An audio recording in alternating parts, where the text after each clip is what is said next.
Hello, everyone, and welcome to today's edition of Beyond the Ordinary Show. And a couple of weeks, we kicked off the season with Predictions Week. We had amazing guests on, and it felt deep and really special. And it felt like the warm up to the 2026 season.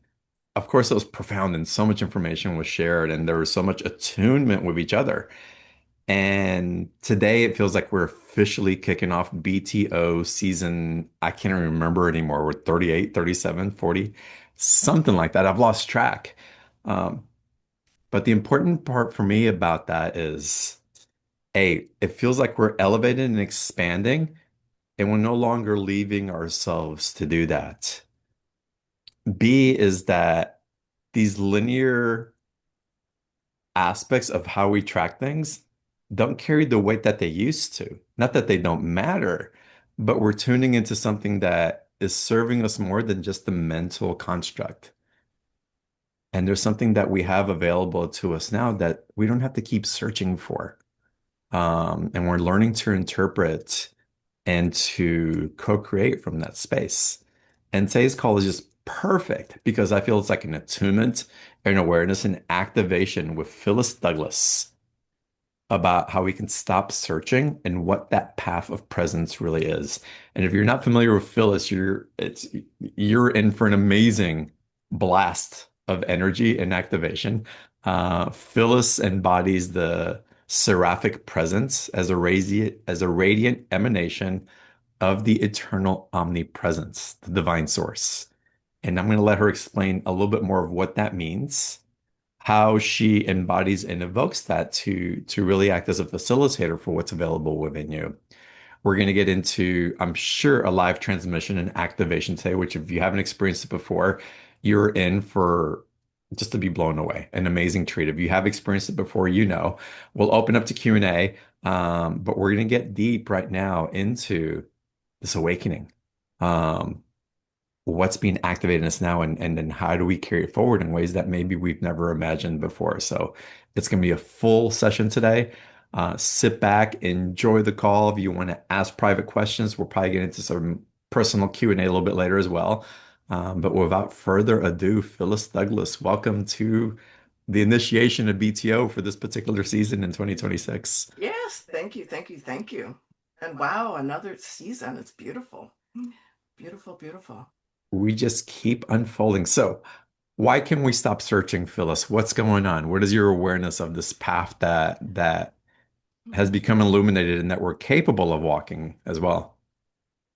Well, it's really hard sometimes. It was hard for me to even hear this when Elohim had stated, you know, we'll just say God, Supreme Being, has really made it very simple for Mm, us to go through our process of awakening.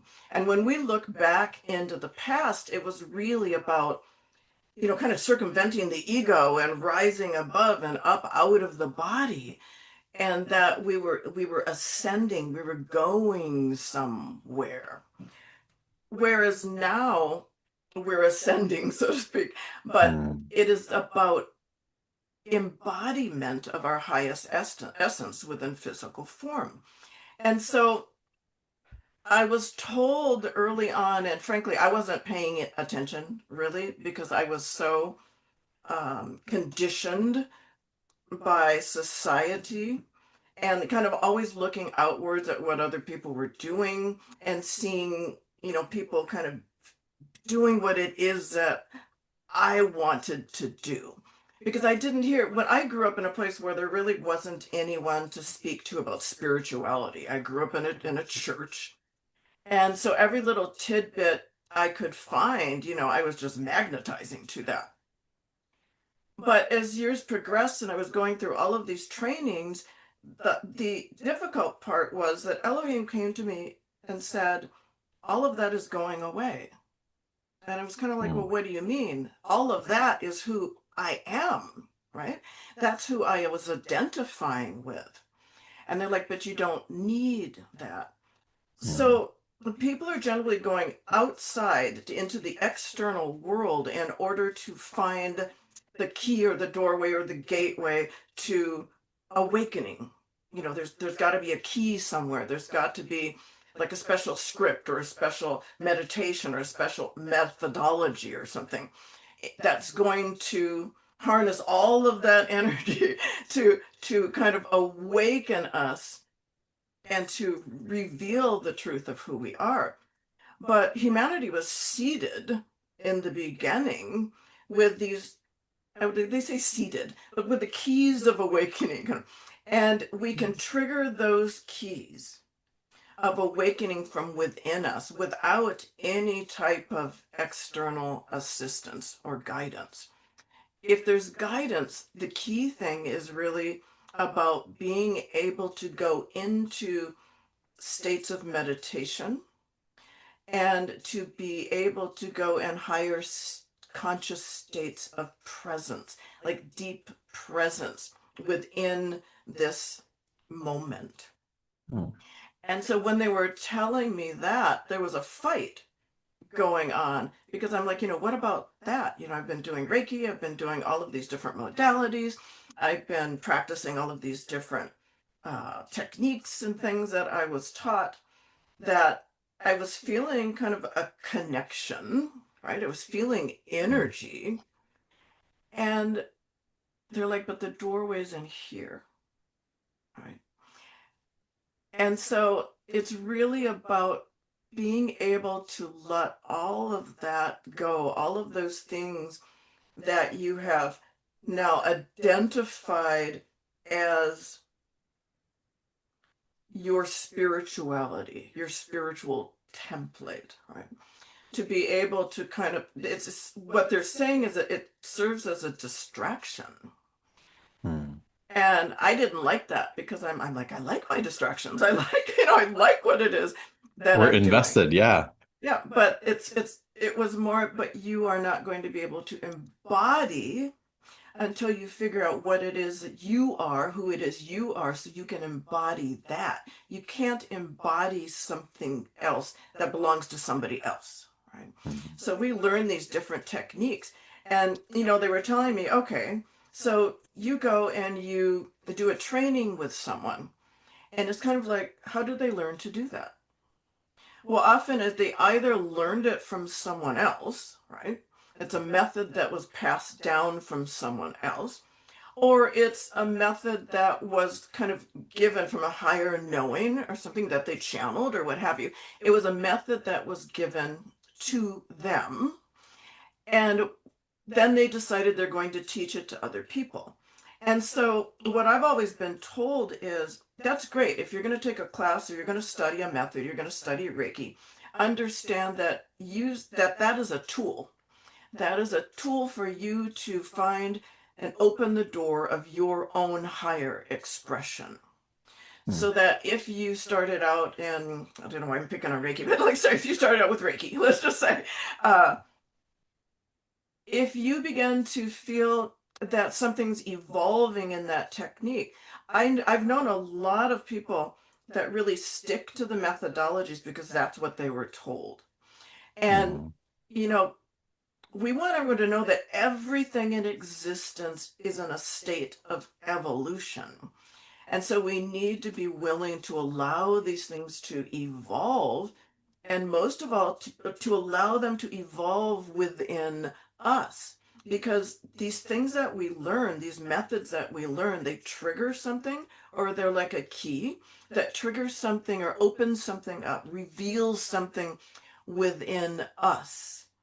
And that those things are our truth, our gifts, those gifts that we came into this lifetime with to be able to utilize. So when we go through those learnings, we need to look at it as a key to open up something that we already have, that already exists within us. And if you're doing that technique and it begins to evolve and expand beyond what you were taught, you need to acknowledge that that's exactly what is supposed to happen. It's Hmm. evolving, it's becoming something else through you because Hmm. you are the one that is doing it.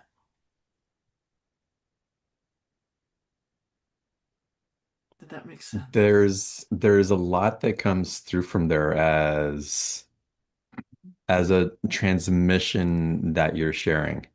Um, Something that struck a chord at the very beginning is the identification part, but this is who I'm used to being. What's been your journey from shedding or letting that part of Phyllis die, and how do you know who you're carrying forward? Yeah. Oh, lots of cheers and anger. Mm, a lot of resistance. Lots of resistance. Yeah. I had a very difficult time because when I was growing up and just, going through my childhood and so forth, there were heavy identification markers like there was the religion, right? And this is the belief system you're supposed to follow. It was, my parents and their beliefs, which were, based in religion as well.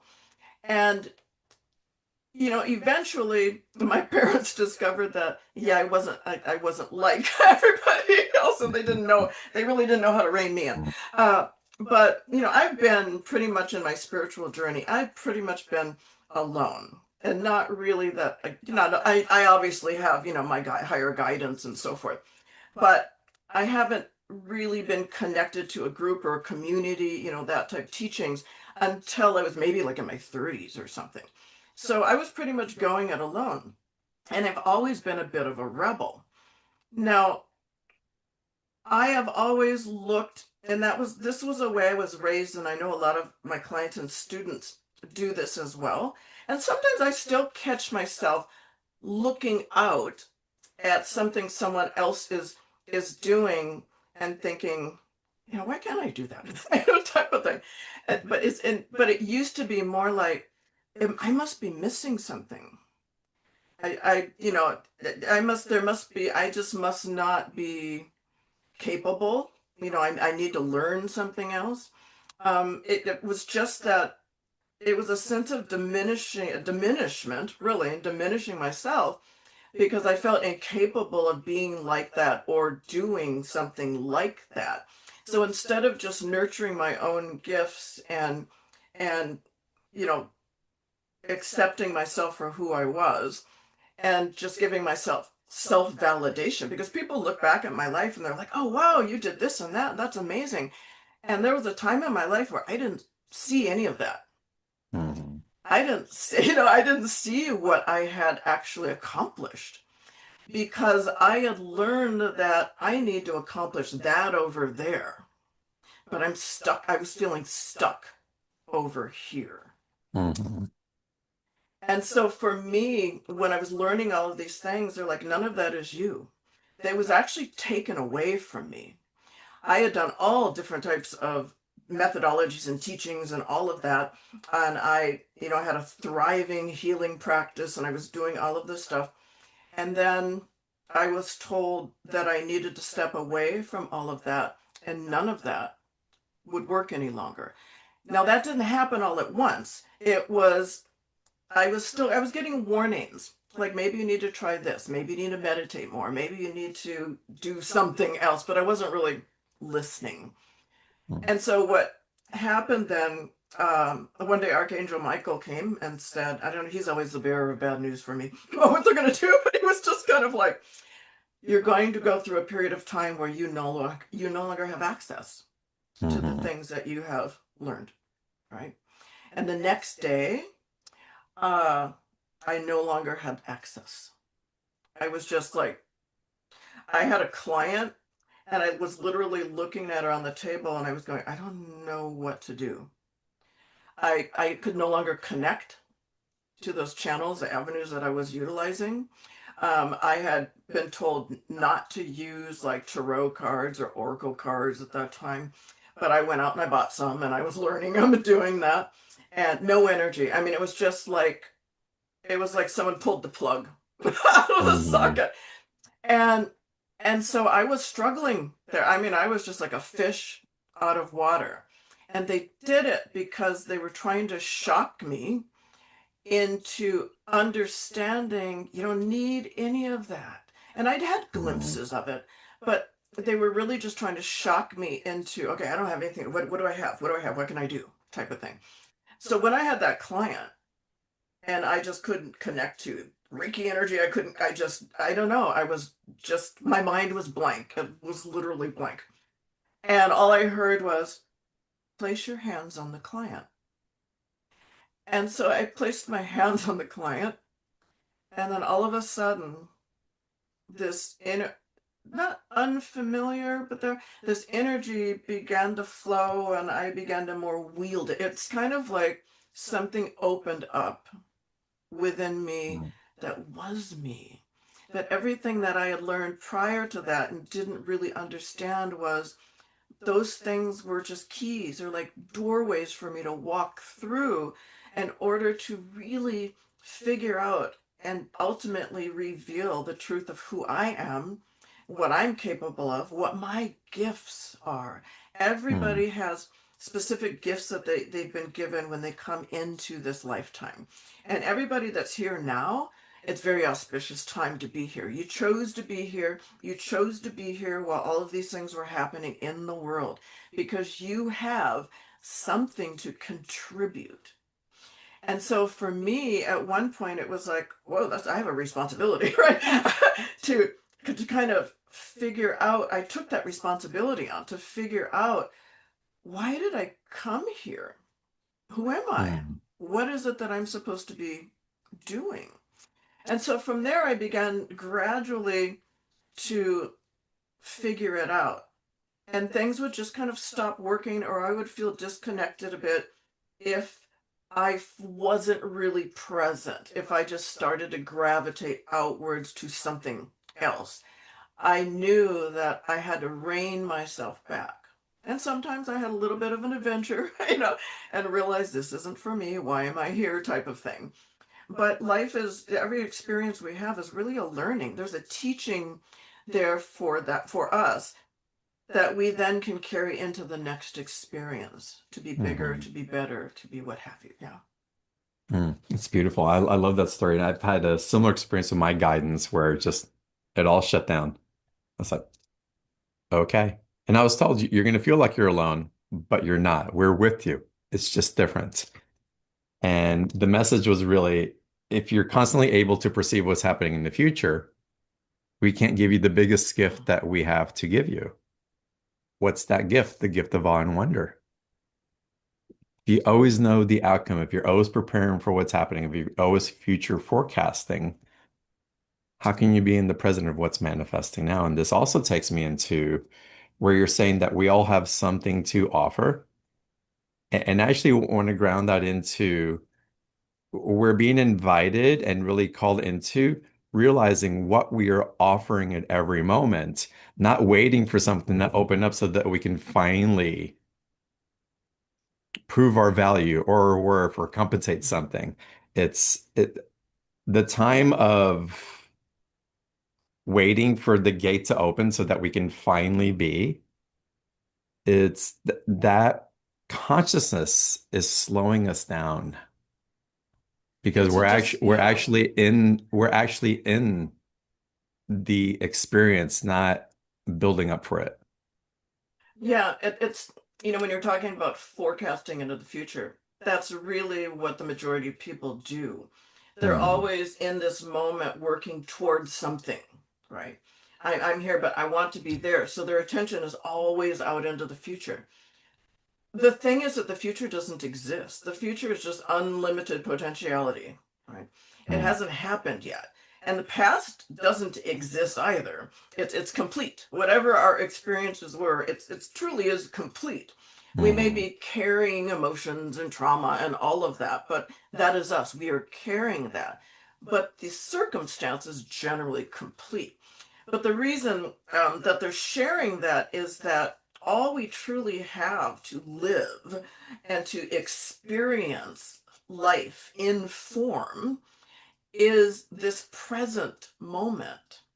Because your highest I am presence, essence, as soul essence, doesn't work from the element of time. They're always you're in the present moment. They don't care about the past. They don't care about the future. It's like what are we experiencing right now? mm, The awe and wonder, as you're talking about, if you're constantly rooted in the past, or you're always like casting your thoughts and expectations and so forth into the future, you're totally missing the beauty of this present moment, just living in this present moment, creating, because we are creators.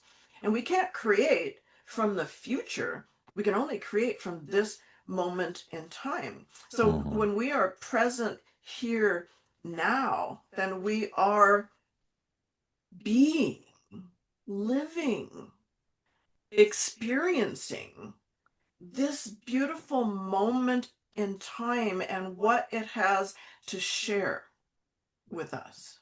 Hmm. Well, I have a conflicting question for you then. And Yeah. yes, yes, and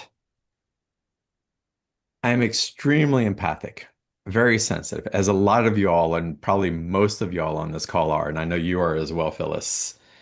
As an empath, and because of the environment that I grew up in, I was in train to sniff out what was coming up, to be prepared for what was going to happen, to be alert, to read the room before or the second I walked in without letting things unfold. How do we re-entrain that capacity that we have from that empathy, that vigilance, the wounding in lots of different ways, and also the sight that we carried in particular ways, and allow the harnessing of that power to service in the now rather than still being in, again, what I'll call that vigilance type of state. Well, that vigilance and that way of being is really conditioning, right? That's Mm, a pattern, right? That is the conditioning, or that pattern sets upon an expectation of what may occur, right? mhm, So then you're already casting in the future when you say something may occur. So if you are sitting in that moment thinking, "Oh my God, this could happen. I've got to read the room. I got to figure this out because if I don't, this will happen." You're mm, already of the frequency of that which you do not wish to happen, and so the future of unlimited potentiality is like, "Oh, okay," and you're already magnetizing exactly what it is that you don't want. And so it's kind of like all time is now. Right. I mm, had to, it was like really hard. I I've learned to do it very quickly now, in that to understand, is that me? No. mhm, Go. Yeah. Because I was having to clear, well, everything. Thing from my parents, from my life, whatever, all of that. We all do that, right? We all carry some form of trauma that we just keep kind of pushing down because we haven't learned or have not been in the proper circumstance in order to efficiently like release that, because it's all just energy. So for mhm, me, I just had to really think it through and go, okay, that could happen. Yeah, I don't care. Here we go. And just to kind of like push it aside and allow myself to create this moment in the way that I want it to be. So it's frequency, it's vibration. So when that starts to come in, I'm like, oh, why would I think that would happen? I haven't been here yet, right? This hasn't mhm, happened. So why would I think that that was going to happen, whatever it is? Because it happened in the future. So that's ego that often comes up and say, remember the last time you did that? Remember this happened. So don't do that. And so mm, I've had to learn, like, yeah, I'm gonna try it anyway, because it's more like I'm gonna die, right? It's like your ego, limbic brain is like, if you do that, you're gonna die. I mean, you're not really gonna die, but it's that sense like something is going to yeah. happen. And so I've had to learn to just say, I'm not going to die. I'm just going to step into this beautiful experience, that and design it in the way that I wish, and to learn from it as much as I can, and to receive exactly what it is that I'm meant to receive, so that Mhm, I can use that to take my next step, to evolve, to create from, because we're here to experience this moment. Our soul self really doesn't care about anything other than experiencing the present moment. Mm. And so you get these pulls to do certain things and so forth. And so it's like, oh, hey, here we are, right? Okay, I want to experience this. And then part of us, our ego's like, no, remember last time. It's like, no, no, no. So it's really about stepping into that state of like, it's from childhood, like childlike wonder and curiosity about what it is about this moment that pulls you. What Mhm. is it in this moment that is calling me, that's here for me? What is it I'm supposed to experience? What is it I'm supposed to learn? So it's an exercise that you do each time, however you want to do it. It can be very easeful, and and then you just keep doing it. So eventually, that voice doesn't come in. That pattern starts to fade away or be diminished, right? And Mm. eventually, it just doesn't show up anymore. We start getting into aspects where we start learning how to regulate our nervous system in ways that we haven't held it before. And Mhm. allowing the alchemy, the emotions, the feelings that we feel somatically, um, to not be the end all of the interpretation of the truth that we're experiencing in the moment. Yeah, and it's a lot of it is self-care Hmm. as well, right? You know, I was having this discussion and it was kind of like there's all this. I had a little moment about because I do my mission work, so they will say we request you to do this, and it has to do with something that's happening in the external world. And I'm just like, oh my gosh, when I step into that, it's just I'm in that energy. Hmm. And then I have to step out of it. And so I was, everything that's happening in the world right now is happening with greater purpose. It has to happen. And with the disassembly and every crack in the armor that appears, light is flooding in. So it has to be disassembled, it has to fall, it has to be dismantled. And you can tell there's an escalation in the world that's also happening, it's occurring. And I got caught up in that a couple of weeks ago. You're talking about nervous system. I couldn't figure out I was doing this work, but I got caught in an undercurrent. And because I do go deep into the undercurrents when I do my mission work sometimes. And I don't even know how it happened. And I was asking, and they were like, you're there because you want to be there. You are Hmm. there because you want to experience something. Because what happened was I just began to release, for it was like a couple weeks, I began to release old ancestral stuff. And still, like even yesterday, I think I was with a friend and I was talking about something that happened. And I'm always, I'm a truth teller.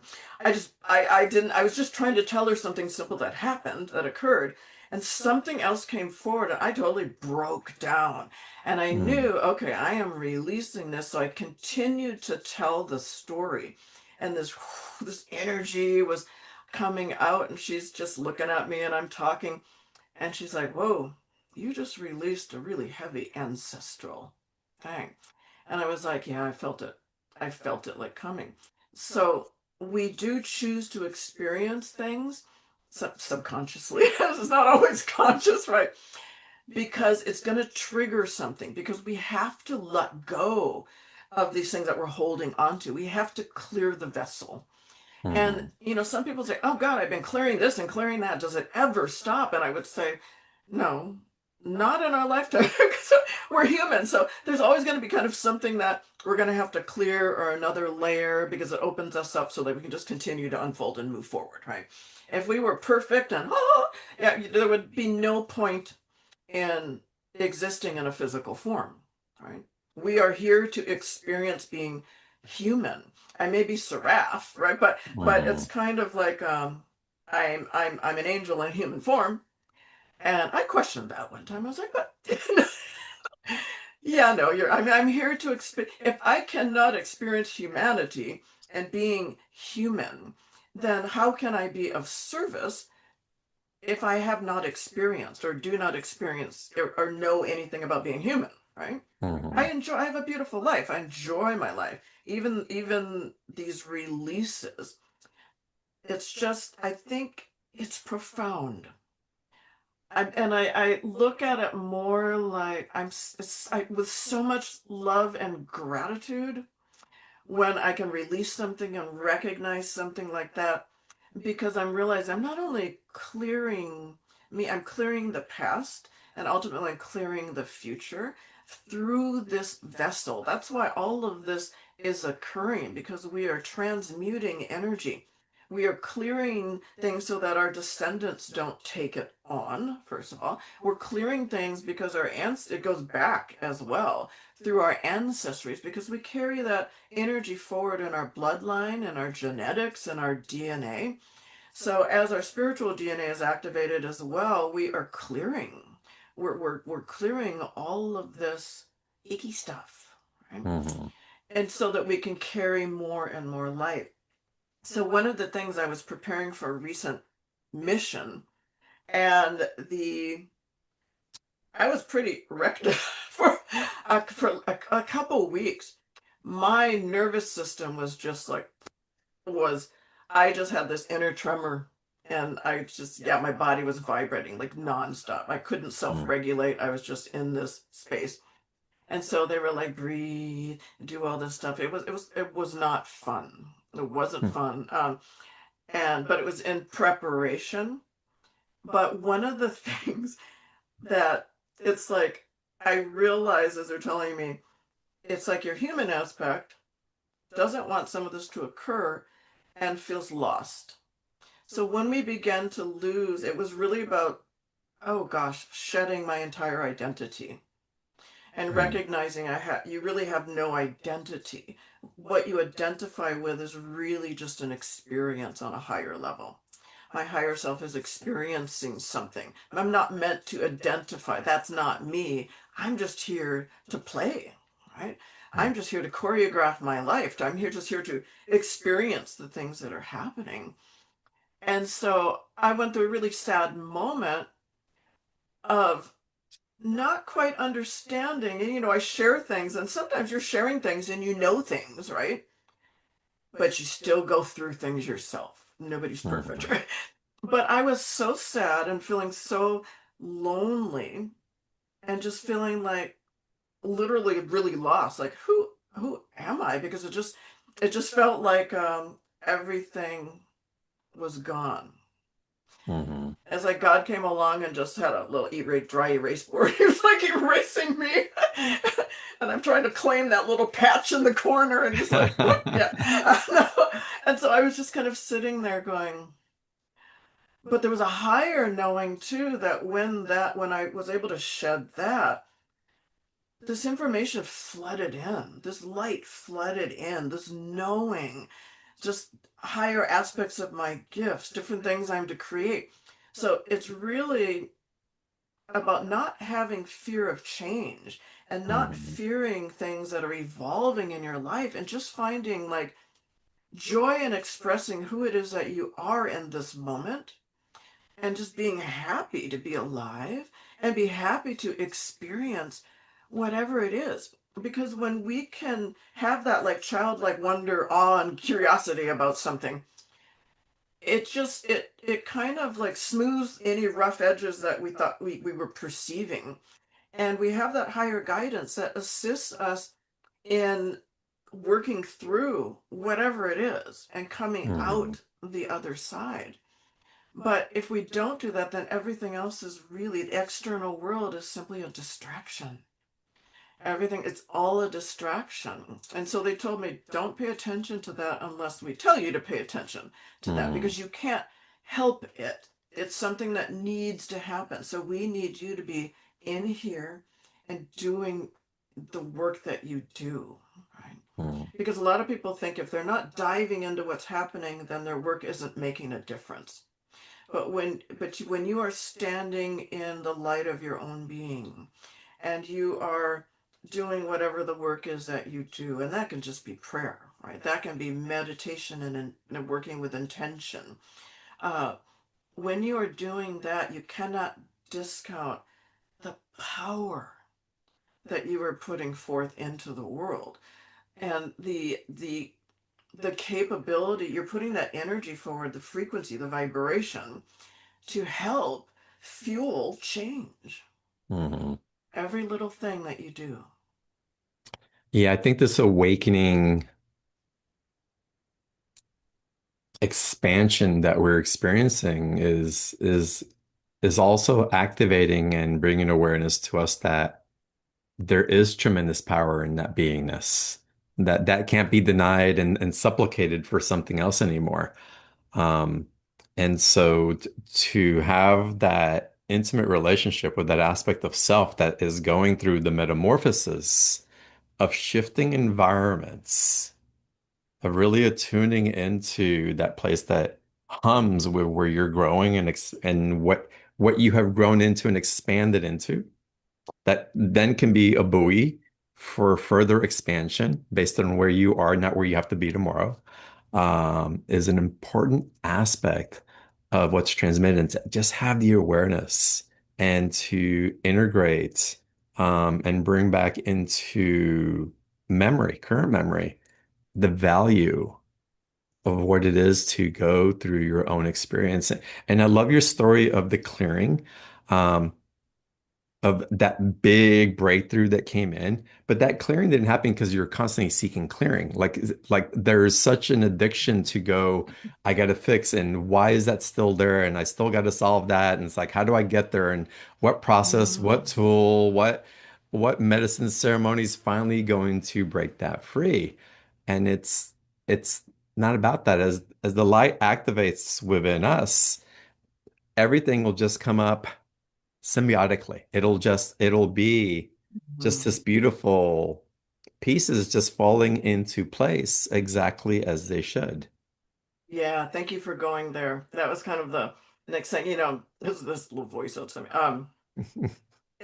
We don't need to do that work. And it sounds Mhm. so counterproductive, but we Yeah. really don't. We've been conditioned to believe that we need to work for something. We need to do that. But we don't need to clear anything. And people talk about, oh gosh, the word just went out of my head. Okay, it'll come. Karma. There we go. Mm. We talk about karma and all that. And they're like, that's a Mhm. distraction. You're attaching to something and believing yourself to be incomplete, not enough, not validated. It's kind of like, but you are enough. You are full, whole, healthy, complete. But we have that things like something's wrong with me. I've got to make a correction. I've got to clear this before I can do that. I had this whole discussion with someone about they were saying that they were told that they couldn't be a healer until they had cleared all of this and done all this work. The best the best healers are the wounded healers. Seriously. Yeah, they've experienced. They can hold the Because they compassion and have empathy to hold the experience. field. Yeah. Exactly. And nobody is without wounding. So it's like you don't need to clear it because if you need to go inward, so if we are present in the moment, if we are really present in our own light and we're doing meditation and we're doing breath work and we're doing physical self-care, we're going through prayer, whatever it is, whoever you are, whatever it is that you do, when you can be in that state and bring yourself easily into that state of communion with the higher light, communion with God, we begin to open up that doorway within where we start to begin to embody that full and true essence, our light body, or that full and true essence of who it is that we are.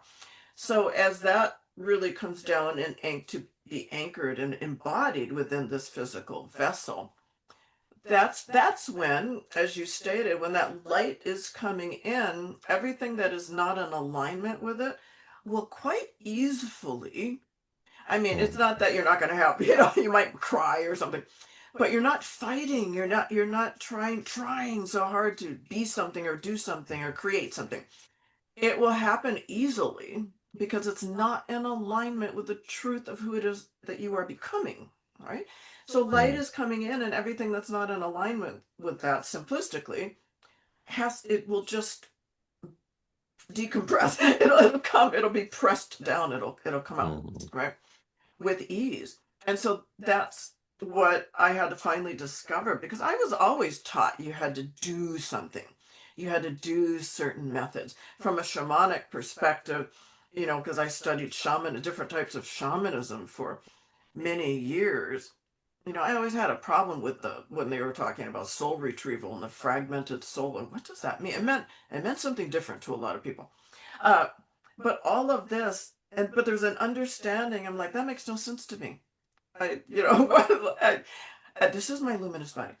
But I was always taught that there was something that needed to be done to help me clear something, to help mm, me release something. And what I've discovered is that's not true.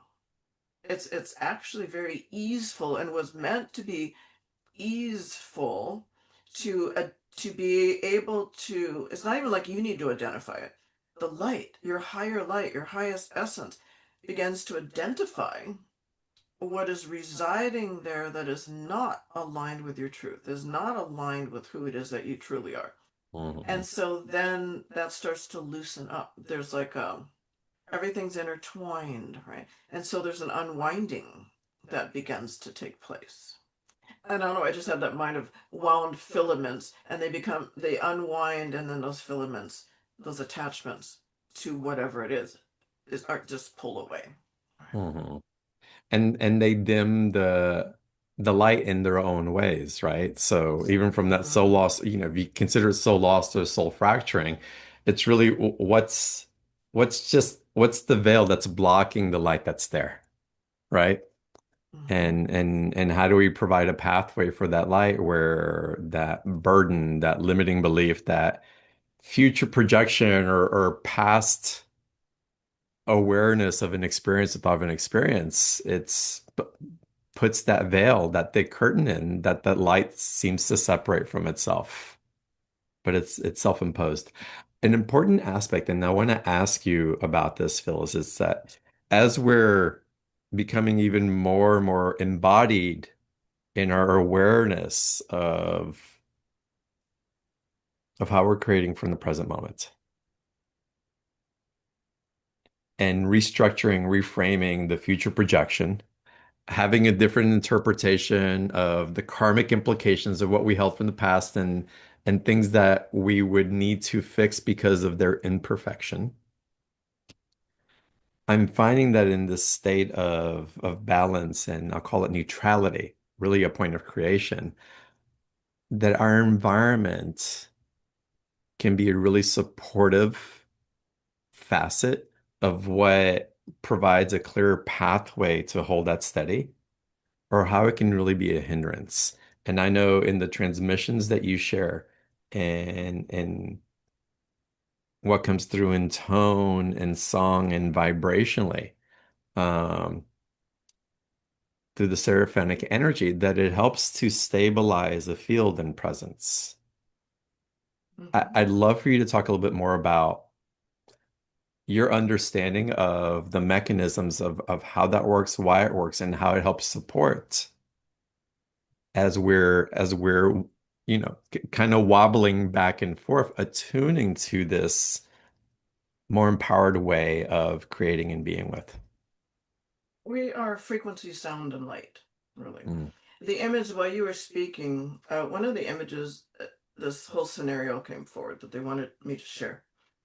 So, when they were talking about, we have seeds of awakening, seeds of remembrance that reside within us. So, how we choose to live our life, our actions, our thoughts, and so forth, we want to be able to bring in things that are positively fueling those seeds so that they can blossom and grow. And as those seeds blossom and grow, let's think about the soil are those things that are not in alignment. And when you grow certain crops, right, uh, that the soil gets better, right? mm, Everything. And so it's kind of like as you fuel the seeds and nurture them, and the seeds start to grow, and we get sprouts and they begin to blossom. The soil itself becomes more enriched, right? And so with the passage of time, we're now, growing, we get the fruits of our endeavors and so forth. So there's there's not that all positive growth as we go forward. So in my work, everything is frequency. And so we are wanting to be of similar frequency or to entrain with frequency for healing purpose, for purposes of transformation and so forth. So in my work, I'm trying to simplify this.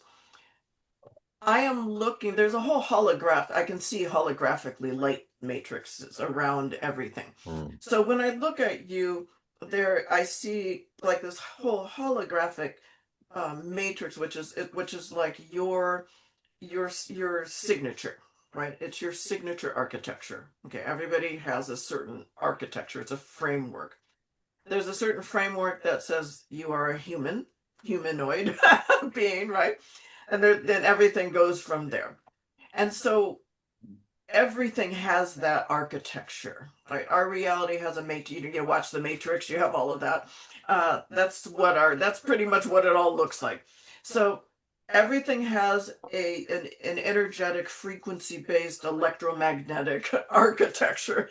Um, and so when I am when I'm bringing in the current, it's just currents of frequency or packets of frequency that come in through my voice. They enter the field and they begin to alter or change. So they begin to alter or change your signature frequency.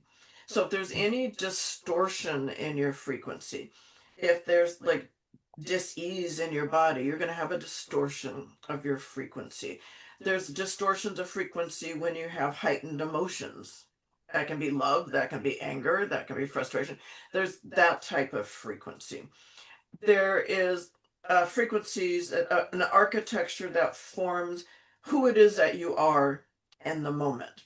So when I bring in frequencies to create change, it begins to disassemble or rearrange or bring in a new frequency. And the moment that we bring in a new frequency, it starts out very subtly sometimes, or sometimes it's just, a rapid change. When you introduce a new frequency, it can be through my voice, it can be through someone's singing bowl, it can be through a gong or anything, a tuning fork.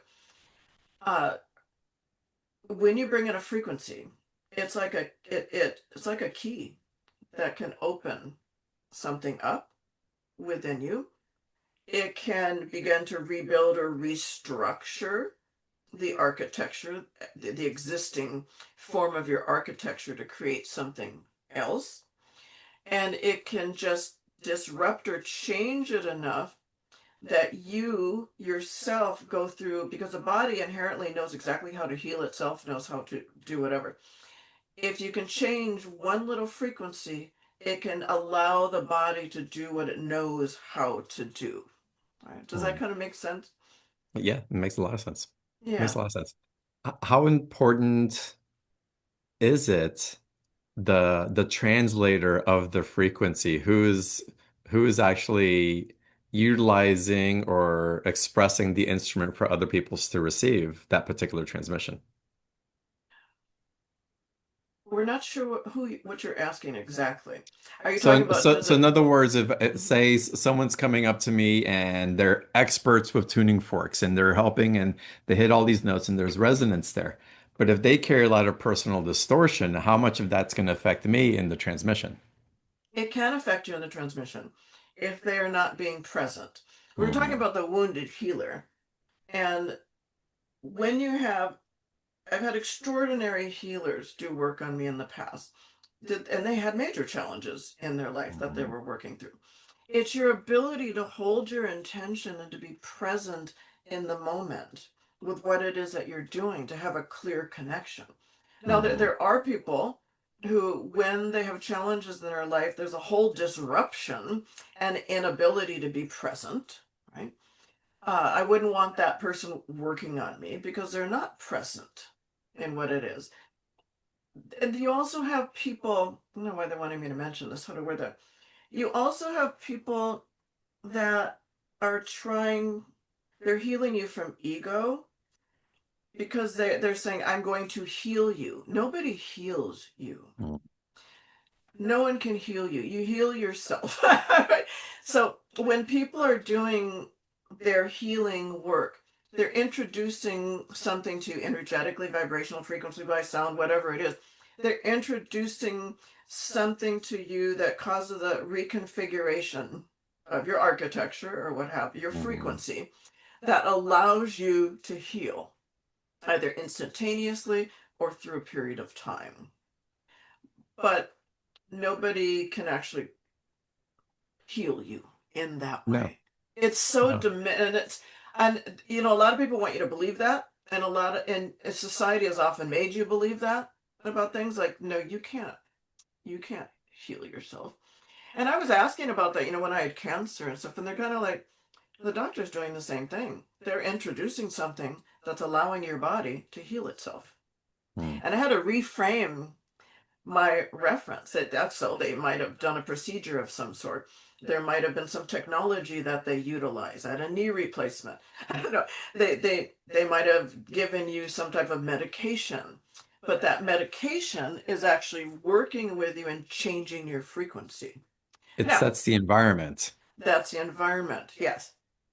So often the environment itself needs to change so that the body can self-regulate and the body can do what it needs to do if there's Mhm. something missing. So I mean, it's not there's good and bad and kind of everything in that sense.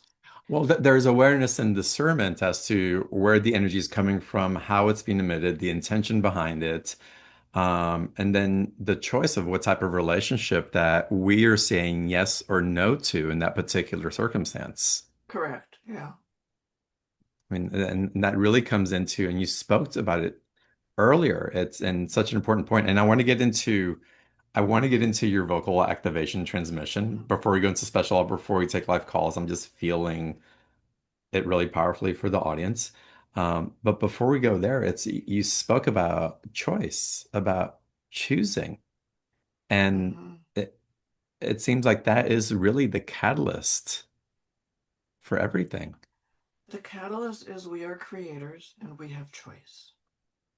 Now, a lot of people feel they don't have choice because circumstances within their life has seemingly diminished them and taken that away. But even in those instances, you have choice. It's just coming to the realization that you have a choice. You are a creator. Right? Mm, And when you can recognize that you're a creator. You're a creator of your life. You can take responsibility for what it is you've created and what it is that you desire to create. But you still don't you don't cast it into the future.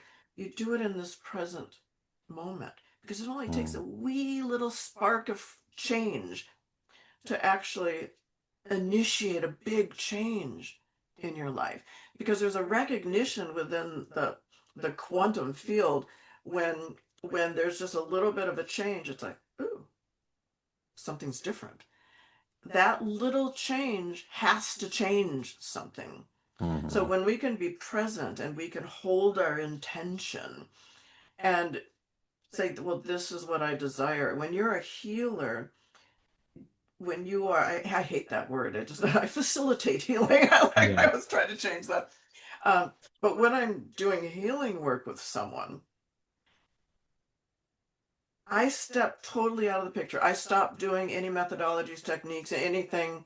I just there. That's all I do. And the energy, whatever I'm told what to do, I do it. Mhm. I don't follow any type of map of any sort because the map really doesn't exist. When you are when you allow that to happen, when you say, okay, I'm not going to stick to those techniques. What is it that I do? What's coming through me? It's such a beautiful, amazing thing to just it's like, okay, here I am, I'm ready, right? And so you feel this energy respond, like she's ready, he's ready to Mhm. like learn because you've already done those things that help to open up the door to help activate you. to do the work. But you don't do anything in the future. But you mentioned something about you always have to be in the present time, but it helps if the person that you're working with, right, actually wants to be healed. Absolutely. I mean, I've seen people that really didn't want to be healed, but they were forced to come into a situation because their family members, they wanted them to be Hmm. healed. In that case, they won't accept the healing, or they will receive healing, things will shift, but then they're through their own mind and so forth, they just allow it to come back in. Just it Right. unravels, right? And I've seen that as well. That's a valid thing if that's what that person desires, right? Mm. But you really just have to be present. The present moment is so powerful. So powerful. And again, we're attuning to being in the presence, and that means that interpretations of how we've identified with ourselves in the past, like for you, and I've certainly had the experience as well in my own version of it, that I knew that parts of me were dying. They were no longer going to be references. How I'm creating in the now compared to what I thought I had to carry forward in order to identify with what I thought I was supposed to become. I had told you about my little plasma ball. Yes, Yeah, yes. I got a friend of mine had that, and I went, "Oh wait, I need to buy one." But it was because I had this interaction with Metatron. It was at the end of my whole cycle of being dysregulated and so forth, which was fairly recent. And I was working with a client, but we said, oh, we're going to meet a higher guide or what have you. So Metatron came forward, and he was like this big burly mountain man. And I'm like, oh, Metatron. He just came in. He enveloped me in this massive hug, and I just sank in, and my physical body started to dissolve. And then he turned into a big brown bear. It was this bizarre thing. But what was happening is just holding me, my flesh, my bone, my sinew. It just disappeared, and it left like the truth of Wow. who I am. Wow. And and I still see it. So it was interesting. I still feel it. So I've changed, and that was just like last Friday or something. Mm, And so I've been working with that. And what we are, when we look at, we are electromagnetic current. That's what we are. So when I saw that truth, and I'm like, you took my skin. It's like, well, you didn't eat it. It's a distraction. But what happened when I came back into this body, I came back as my electrical self. And what that looks like is this just beautiful humanoid like form. Really no features, but just electrical circuits, just like the plasma balls, right? And from that, those little circuits, like when you touch the plasma ball with your fingertips and the light is attracted, that's what happens to us in the external world. We are interacting in that way with the external world, mm, everything in the external world. That's how we are interconnected. So when we're talking about that electrical circuitry through our nervous system, as we shore up our nervous system, we have more light that comes in. We begin to expand. That's how we connect to everything. Higher mm, guidance, our family, our partners, all of that. There's just that's how we connect. And so when we're talking about frequency, we're working with that circuitry, right? And that's how we can change. We can change the current. And the mm. current is frequency and sound are the key things. And if you look out into the world, you see how so many people are speaking it, the light language, right? That is that is frequency. For me, it's a current. It's actually electrical now. That I can feel electricity. I can feel that static that's coming out when I'm singing, when I'm speaking. So it's through light language, through sound, through song, through, speaking light language, singing light language. Even when we're writing or drawing something in light language, it's frequency, it's emanating a Mhm. frequency. Sound, when we're using uh, tuning forks, when we're playing gongs, when we're playing singing bowls, it's frequency. And so we can fall in love with a frequency that's coming in, and we hear a bowl and we're like, oh, right. Or we hear music and it's like, yes. It's because it is that higher frequency. It's attuning with us. It's our physicality is in training with it. Our energy body is in training with that sound, and it's becoming a larger expression because that is fuel. Just like a car drives down, traveling down the freeway. And if you're traveling from point A to point B, you're going to have to stop and get some gas, right? So we need to keep fueling up with light.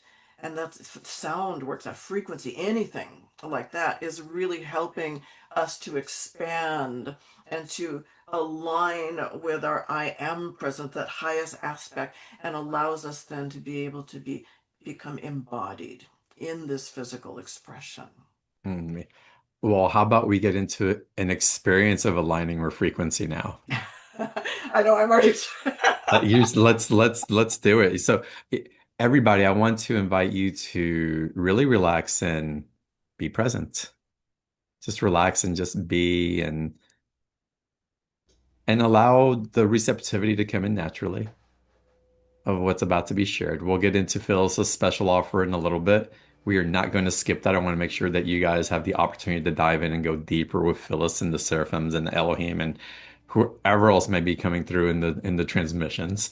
We'll get into a little bit of Q&A most likely. Also, it depends how long the transmission goes as well. Um, and I want to say you're welcome in advance because I already know this is going to be spectacular for hosting Phyllis. It already has been. But I'm really excited about what's coming through. And again, as you get settled in, as y'all get comfortable, um, please open your hearts to receive. And Phyllis, I'm going to mute myself and turn myself off so it can just be Okay. purely you coming through. Take it away, please.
Müde tundre bire korendar endar Müde kendre bire skur Müde dore pare sondreya Andrea hera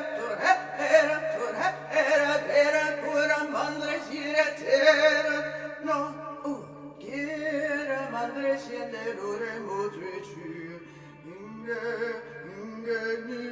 Inge ni tura Ingere tura mandre sira, ingere tura mangre tireya, heya di andaram. Ora soreno,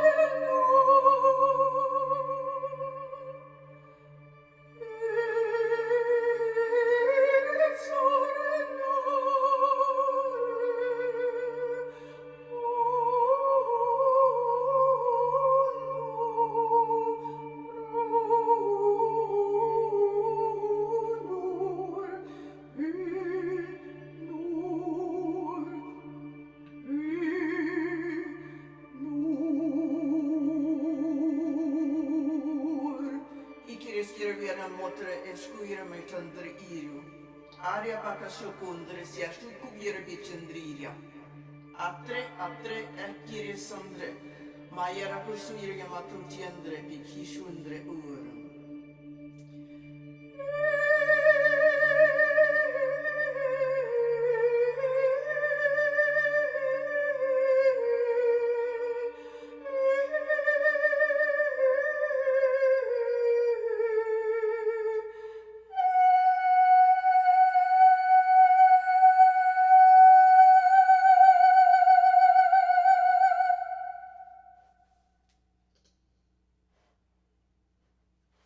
We are complete.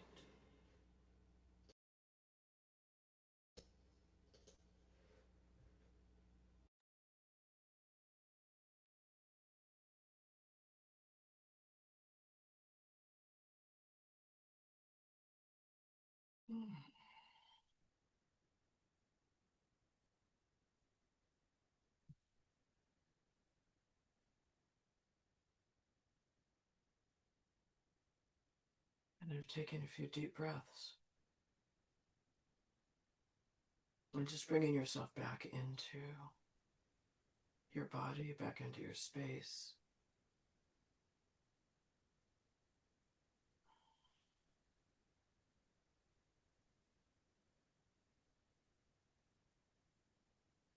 Hmm.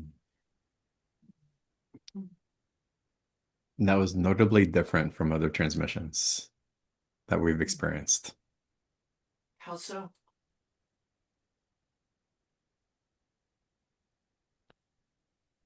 Other transmissions have always felt very highly aligned, but comparatively speaking, the past ones felt a little more guttural, more like they were lifting us up. And this one felt more like it was a meeting there rather than being elevated. Interesting. That was my experience anyway. I'm curious what y'all experienced, and please write it into the chat box and open your heart. What was your awareness of what was coming through, Phyllis? Well, it's interesting you're talking about like meeting there. It was really immediately creating and elevating all that is in this it up into like a space. I was feeling like there was an elevation, so everything was taking place in a space that was created specifically for this moment. Is Hmm. kind of the sense that I got because it was an immediate. I don't even have a word for it. I wanted to say encapsulation, but that's not it. It was like we went somewhere and Yeah. we stayed there until we came back down, like we were grounded down. Yeah. Hmm. That was a sense that I was feeling within myself. Yeah. How do we, hmm, how can we be conscious of the experience that we just had and ride the waves of it so that the opportunity for what it was activating can can be more fully embodied in our awareness. When you have experiences like this, and not just experiencing my work, but really anyone's work, when you have an experience, before you open your eyes and you kind of come out of that awareness, you more and more you want to try to hold on to that awareness and bring it forward into the present attention and in the moment. Mhm.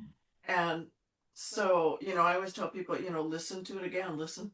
They usually say listen up to like 3 more times or something.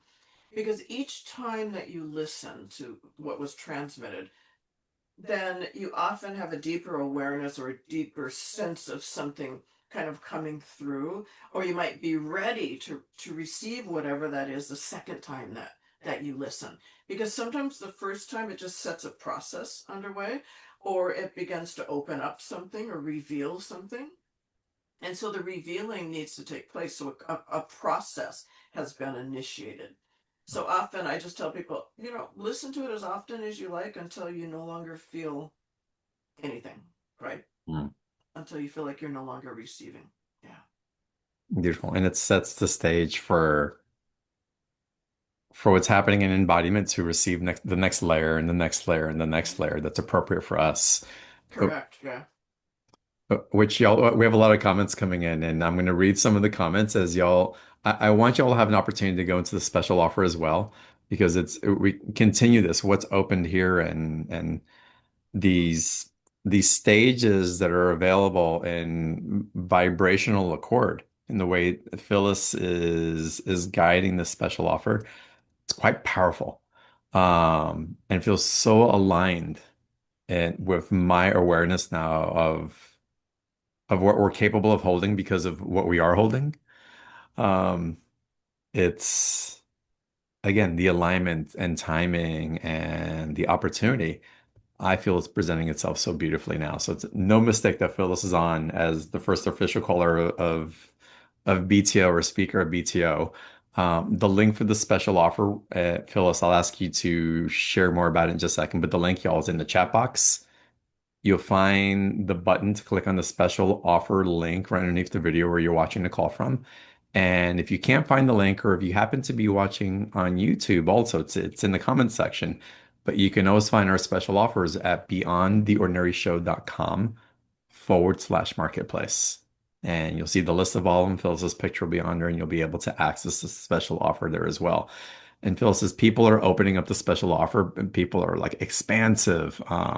You're such a blessing, Phyllis. Thank you so much for this valuable conversation. Kimmy wrote, I feel safe. Maria, absolutely amazing. Lara, my body is buzzing right now. It's like doing drugs, that euphoria. This is so much better than drugs, though, and safer. Um, Maria, it brought me back in alignment and presence. Soniki, I'm vibrating too. There's more and more comments coming through, y'all. This is wonderful, but I wanted to share some of that to add to the fertilizer in the field that got created. Um, and so with that, y'all, let's take a few minutes and Phyllis, let everybody know what they're going to be receiving in this particular alchemical journey that you're going to take them on. Well, what's happening now is within our humanity's awakening and embodiment of their highest aspects is the alchemical correspondence, which is the rise of the sacred feminine and the descent of the sacred masculine. So we have the Sophia Christos energy that is coming into union within our physical form as well. Mhm. So this is the alchemical union of Sophia Christos.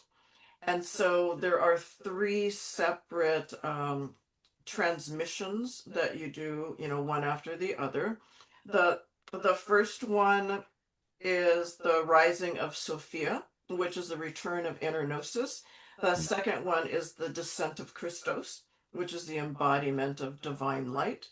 And the third one is the sacred union of Sophia Christos, the merging of Sophia Christos within. So when we talk about like the right brain is feminine, left brain is masculine, but the right side of our body as masculine and feminine, that energy is coming up, and it also aligns with the Ida Pingala and the whole rise of our energy that's coming up. I just, my brain isn't quite in my body yet, so I'm doing the energy that's coming up, right? Uh, so so it is about really bringing in the full into full empowerment, or in union, which is about the ability, the wisdom that comes in, and the creative aspect that comes in. So we need that wisdom aspect and then the creative aspect to really.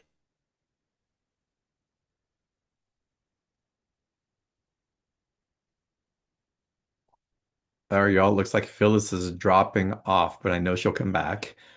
Um, so we will give her a second to join us again as her internet resurfaces. Um, Can you hear me? we can, yeah. Welcome back. Okay, you're freezing a little bit. That's strange. Okay. Um, Yeah, so it's about bringing upon that sacred union within you, which will help you open up, which will help you come into that alignment, which will help you release all of those things that are not in alignment Mm. with that, right? And so this is going to help you to rise up yourself into the full embodied expression of who it is that you are meant to be in this lifetime. It's There's powerful. also I was going to say there's also what they're calling the seal of the holy human. So it's a piece of artwork that you can print out in a frame, and just hang it because it's emanating that essence into your space. So it's elevating Mm, and clearing your spaces as well. beautiful. In the special offer, you also speak of the activation of the Holy Human Template. What does that mean to you? The holy human template is what I always call the truth of who it is that you are. Right? It is the embodied human. And that's what they're saying. When we have our kind of our human template, and we have our divine spiritual template. So when we embody that highest aspect of ourselves, that aspect of who we are closest to God, that aspect, as we begin to embody that, when I was talking about the infrastructure, the architecture, there's a merging of our frequency, our electromagnetic spark. There's a merging of all of that because we are becoming something else, right? There's a merging of our higher aspect with our human aspect, and we are becoming our God selves within Mm, form. And that makes that's sense. what they refer to. That's what they're referring to. Yeah. Okay. Okay. I really appreciate that clarification and just awareness from your perspective. So, is this a live series? Is this recorded? Or people showing up to a live call, or how's this received? No, this is recorded. So when you purchase it, you'll receive the link and you'll have access to it. Listen to it as many times as you like. You'll be able to download the seal of the Holy Human, and you can have that, and you would want that present when you listen to the transmissions. So it's something that you have access to. Yeah. Okay. Y'all, the offer is $111, which is the perfect number, obviously, with the Trinity and it's the three-part series. How much is each module, each activation? How long are they? They're all just around 15 to 17 minutes. Okay. Yeah. Beautiful. Hmm. Beautiful. This is I'm excited about this, y'all. It's just feels so in alignment with an awareness as of light that I'm having new relationship and it's becoming more available to me as well. And the languaging around this, the vibrational tone, um, what you'll hear and interact with in relationship and your experience with each one of these transmissions, it builds upon the next, and it feels like it's the Uh, perfect time. It feels like we're like the field is ripe and we're ready. Yeah, they're talking about this is a medicine. This is a medicine that Mm-hmm. you've been seeking. It's like an ignition Mm-hmm. of that creative aspect of yourself. It's a heightening of the intuition. It's about embodied coherence. It's about expansion of that inner luminous essence of self. So that Mm, when you're able to embody all of that, then the reason that we're being allowed, so to speak, or the reason that we are, well, being allowed, the reason that we're being allowed to ascend in physical form is so that we can then express our God essence into the world. That's how we're mhm. creating a new earth. That's how we're creating a new world.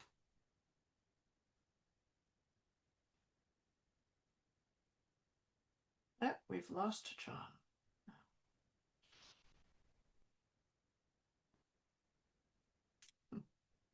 Here he comes. It was my turn to disappear for a minute.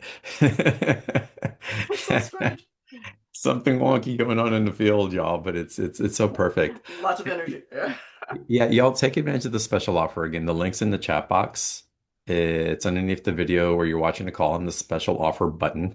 And if you're watching on YouTube, look for the link in the comment section as well. Again, it's $111. There's a two payment option on that. Phyllis, what are you noticing? Has anything shifted in your awareness of your relationship with the Elohim, um, and these particular seasons? Yeah, really what's shifted is that it's my own embodiment, that full embodiment. So it's what they said, we are no longer Elohim. We're not separate, right? That so now it's like Hmm. we as one Elohim. That is who I am. I am Elohim. So we have that through my embodiment, we have that connection. So my work is elevated, and what it is that I do has been elevated and with more uh power. It's much more powerful that as it expresses through me, because it's not outside of me. It's not perceived as being outside of me coming in any longer. It just is me. So when I'm doing the transmissions, what's changed is that I become it. I become the Hmm. sound. I become that. It's no longer me receiving and performing something. The Hmm. difference is that I am becoming that. And that's what we're Right. talking about, like the luminous body, um, or the luminosity of the human template as you become elevated. That's the embodiment. You're becoming more. Mhm. We're doing less and becoming more. Mm-hmm. Yeah, Wow. yeah. So that's a difference. It's just a much stronger. Uh, it's a stronger connection. I guess I feel Yeah. connected, like plugged in. I guess would be Plugged in. I was gonna say plugged in. Yes. yeah, Ah, that makes sense. yeah. Exactly. And This has been amazing. oh, Oh, thank right. you. Yeah. I think what happens is Yeah. when You people just, please share that thought. I was gonna say, when people allow themselves to just open up to what they're receiving and coming through, you'll find that those are the little nuggets. Those are the keys that you need to take that next step. That's the information you need that's kind of guiding you, that's calling you, pulling you forward. You have to pay attention to those things and don't Mhm. hold fear when something comes forward, when an opportunity comes forward. You have to understand that you can you can safely step into it because, well, God's got your back, right? You can safely Mhm. step into it and just allow yourself to experience, because if you were not supposed to experience it, the door wouldn't be there for you to walk through. Mhm. Yeah. Without question. Without question. Mm-hmm. Phyllis, this has felt wonderful today. Thank you so much Oh for yeah. for coming on the show, for sharing, for opening to gift us of the transmission, and for putting the special offer together for our community. It's really quite special. Y'all, again, the link, you know where to find it now. You probably always knew, but just to remind you, definitely take advantage of that. And Phyllis, thank you. Thank Oh, you, thank you, thank thank you. you. Thank you. Thank you. Yeah, wonderful to be here with you. Wonderful to be here with all of you. Thank you for being on today. I look forward to seeing you on tomorrow's call. In the meantime, blessings, blessings, blessings, blessings. And until the next one, have a great evening.